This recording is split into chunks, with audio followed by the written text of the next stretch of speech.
Istanbul में रूस और यूक्रेन के बीच कल हुई बैठक बेनतीजा रही। रूस ने बिना शर्त युद्ध विराम से इनकार करते हुए यूक्रेनी सेनाओं को डोनेत्स्क, लुहांस्क, खेरसोन और जापोरिजिया से पीछे हटाने की शर्त रखी। वहीं ब्रिटिश प्रधानमंत्री कीर स्टारमर ने कहा है कि ब्रिटेन रूस के साथ संभावित युद्ध की दिशा में बढ़ रहा है। यूके ने 12 न्यूक्लियर पनडुब्बियों के निर्माण की घोषणा की है। वहीं तुर्की के राष्ट्रपति एर्दोगान ने बातचीत को सफल बताया और कहा कि वो पुतिन, ट्रंप और जेलेंस्की को एक साथ तुर्की बुलाने की तैयारी कर रहे हैं।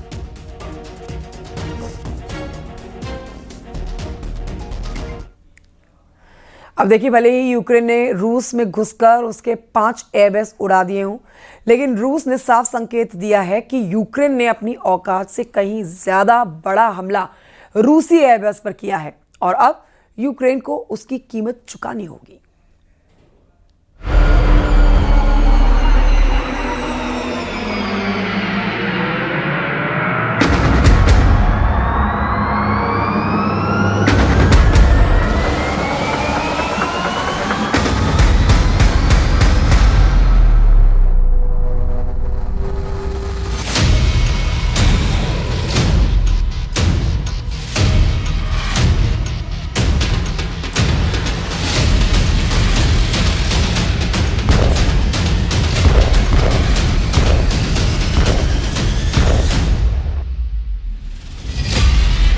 यूक्रेन से खूनी बदला शुरू, जंग में उतरा ब्रिटेन का एटम बम।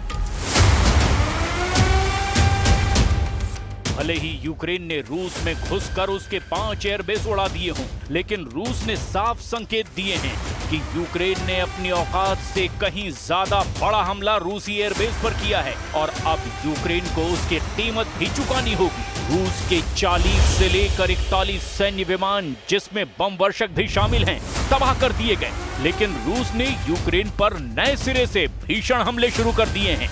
यूक्रेनी सेना ने खुद भी माना है कि यूक्रेन पर रूस ने बहुत बड़ा हमला मिसाइल और ड्रोन से किया है, जिसकी वजह से भारी नुकसान भी हुआ है यूक्रेन को।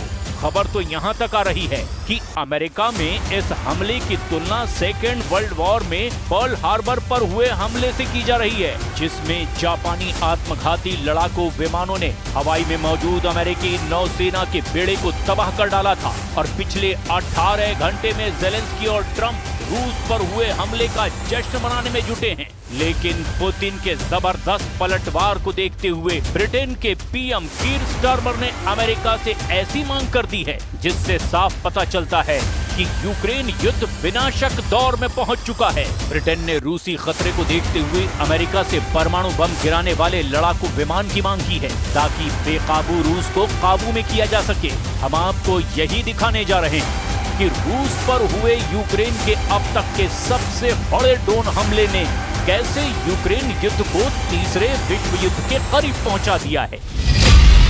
ब्रिटेन ने यूएस से मांगे परमाणु बम वर्षक, विनाशक हुआ यूक्रेन युद्ध।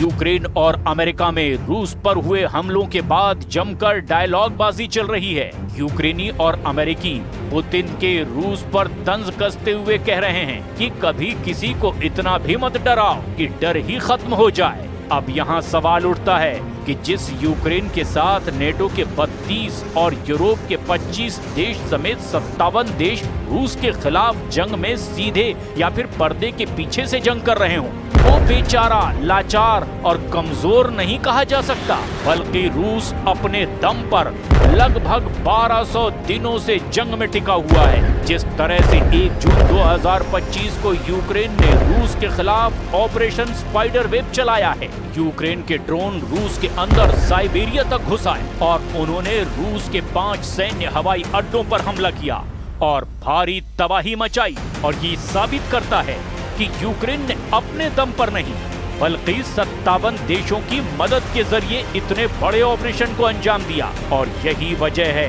कि जैसे ही रूस के 5 एयरबेस पर खड़े 40 से लेकर 41 लड़ाकू विमान तबाह किए गए, उसके बाद से पुतिन की रूसी सेना यूक्रेन पर भूखे शेरों की तरह टूट पड़ी है। इन्हीं हालातों को देखते हुए अब जंग में यूक्रेन का जमकर साथ दे रहे ब्रिटेन ने भी अमेरिका से मांग कर दी कि यूक्रेन युद्ध बेहद विनाशक हो चुका है और अब अमेरिका ब्रिटेन को परमाणु बम से हमला करने वाले विमान तुरंत मुहैया कराए।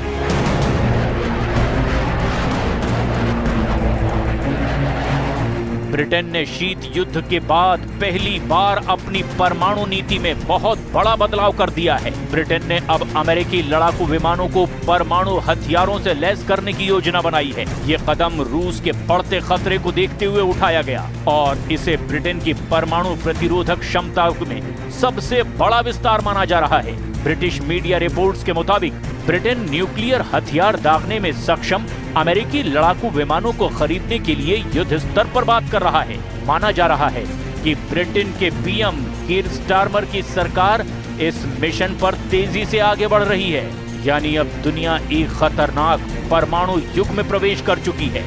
दरअसल ब्रिटेन दिखाना ये चाह रहा है कि रिपोर्ट के मुताबिक ब्रिटेन के रक्षा सचिव जॉन हिली और सशस्त्र बलों के प्रमुख एडमिरल सर टोनी रडाकिन पारंपरिक परमाणु हथियारों की तुलना में अब कम शक्ति वाले गुरुत्वाकर्षण बमों को लॉन्च करने में सक्षम अमेरिकी लड़ाकू जेट विमानों को खरीदने की कोशिश कर रहे हैं। प्रधानमंत्री कीर स्टारमर ने इसका समर्थन भी किया और माना जा रहा है कि पेंटागन के साथ गहरे स्तर पर बातचीत भी चल रही है।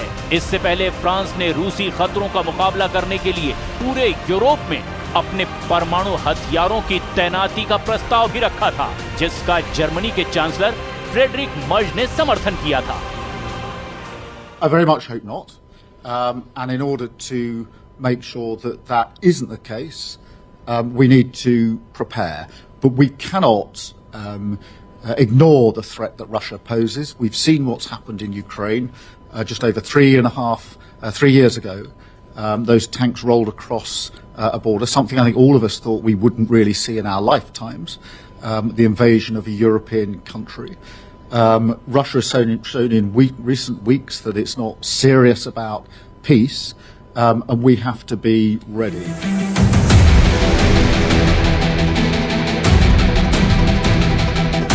ब्रिटेन के पास फिलहाल लड़ाकू विमानों से परमाणु बम गिराने की क्षमता नहीं है। दुनिया में सिर्फ अमेरिका, चीन, रूस, भारत और फ्रांस के पास ही जल, नभ और थल से परमाणु हमला करने की क्षमता है। ब्रिटेन की परमाणु प्रतिरोधक क्षमता सिर्फ ट्राइडेंट सुसज्जित पनडुब्बियों पर आधारित है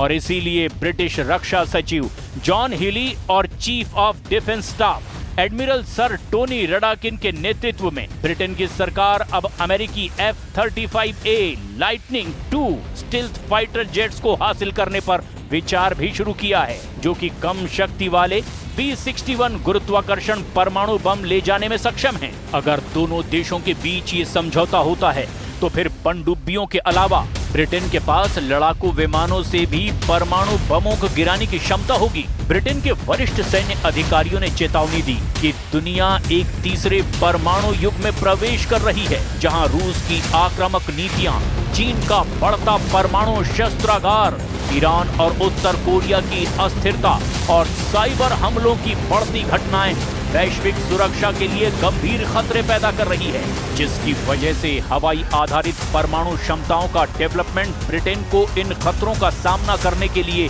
ज्यादा मजबूत और लचीला बनाएगा।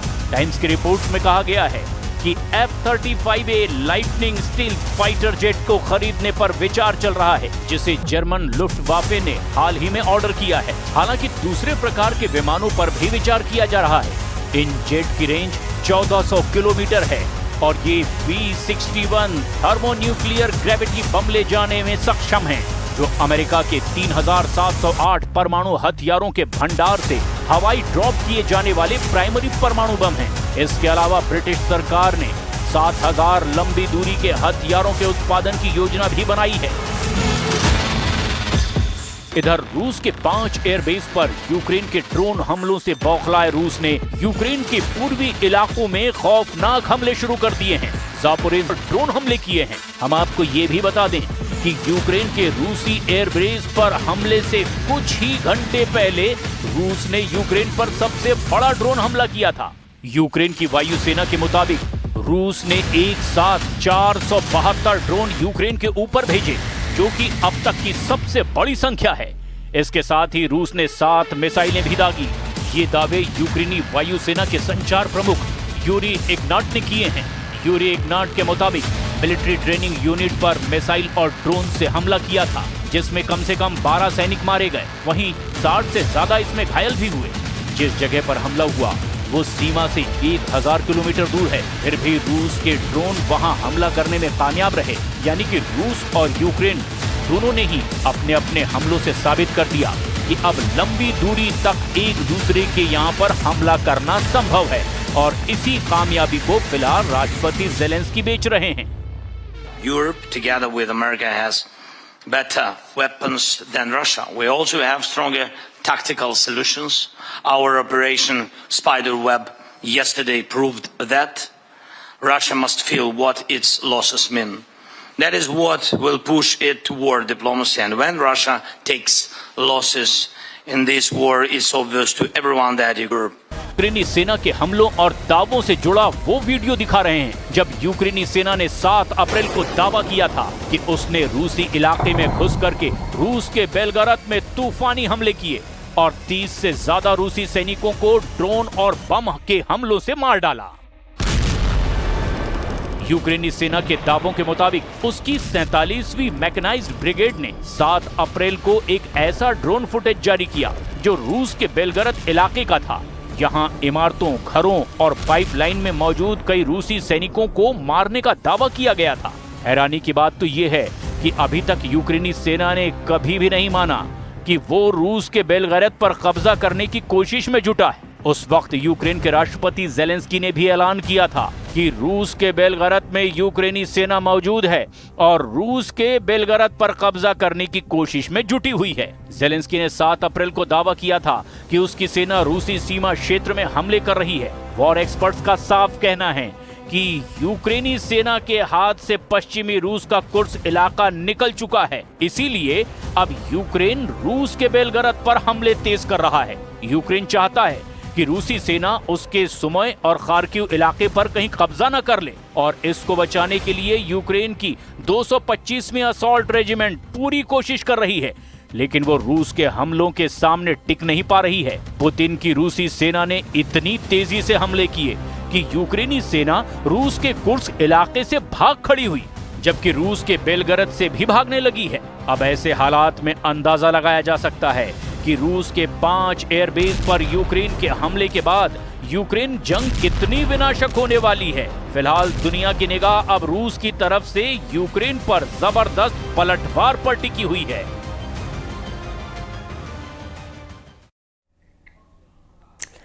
ज़ेलेंस्की और उनके टॉप कमांडर बहुत खुश हैं क्योंकि रूस के खिलाफ उनका सीक्रेट ऑपरेशन कामयाब रहा, लेकिन इस ऑपरेशन के बाद पुतिन के गुस्से का लेवल रिकॉर्ड तोड़ रहा।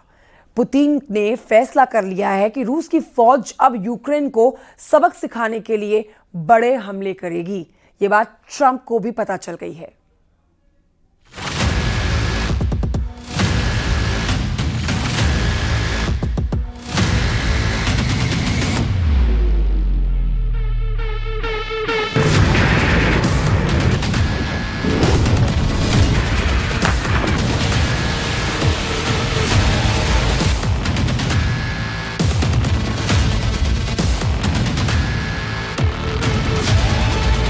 इन तस्वीरों ने पुतिन को दहला दिया है। ये रूस पर अब तक का सबसे बड़ा हमला है। इस वीडियो ने बता दिया है कि ज़ेलेंस्की हार मानने नहीं जा रहे। इस वीडियो ने पुतिन की सेना का गुरूर तोड़ दिया है, क्योंकि ज़ेलेंस्की की ड्रोन फोर्स ने पुतिन के परमाणु एयरबेस पर हमला किया है। ऐसा बेस जो यूक्रेन से 4000 किलोमीटर दूर है। पुतिन तक भी ये वीडियो पहुंचा है। टारगेट बनाए गए हैं इरकुत्स्क और मरमंस्क में रूस के एयरबेस। दावा है कि ड्रोन अटैक के जरिए 40 से ज्यादा विमान तबाह कर दिए गए। तबाह हुए विमानों में टुपोलोव 95 और टुपोलोव 22 परमाणु बम वर्षक शामिल है। ये दोनों लॉन्ग रेंज तक परमाणु बम की बारिश कर सकते हैं और यूक्रेन पर इन विमानों से कई बार हमले किए गए हैं। इस वीडियो को देखकर रूस की एयरफोर्स भी डर गई है, क्योंकि उसके सबसे खतरनाक बॉम्बर विमानों को ज़ेलेंस्की के स्पेशल मिशन में जला दिया गया है। पुतिन अब बहुत खतरनाक बदला लेंगे, इसकी पूरी गारंटी है। उनका पहला टारगेट यूक्रेन के 3 शहर बन सकते हैं, जिसमें पहले के खिलाफ ऑपरेशन शुरू हो गया है।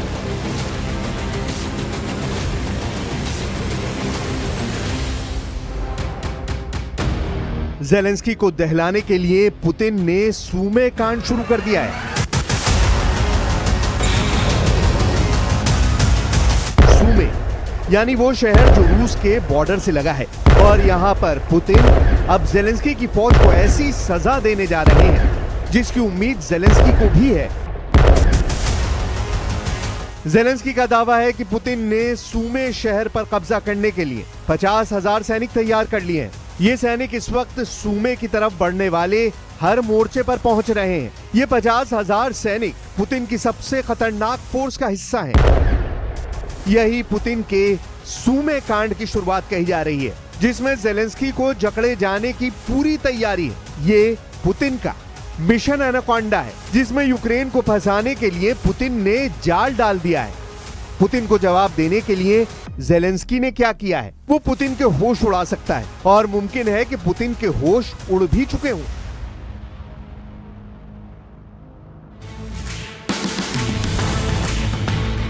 इकतीस मई और 1 जून को रूस में 2 पुल उड़ा दिए गए। पहला पुल ब्रांस्क में उड़ाया गया और दूसरा पुल कुर्स्क में उड़ा दिया गया। ये दोनों जगह यूक्रेन बॉर्डर से ज्यादा दूर नहीं है। यहाँ पुल को उड़ाने के बाद ट्रेन भी हादसे का शिकार हुई। कई लोगों की मौत की खबर है। 4 घंटे बाद कुर्स्क में भी एक पुल उड़ा दिया जाता है।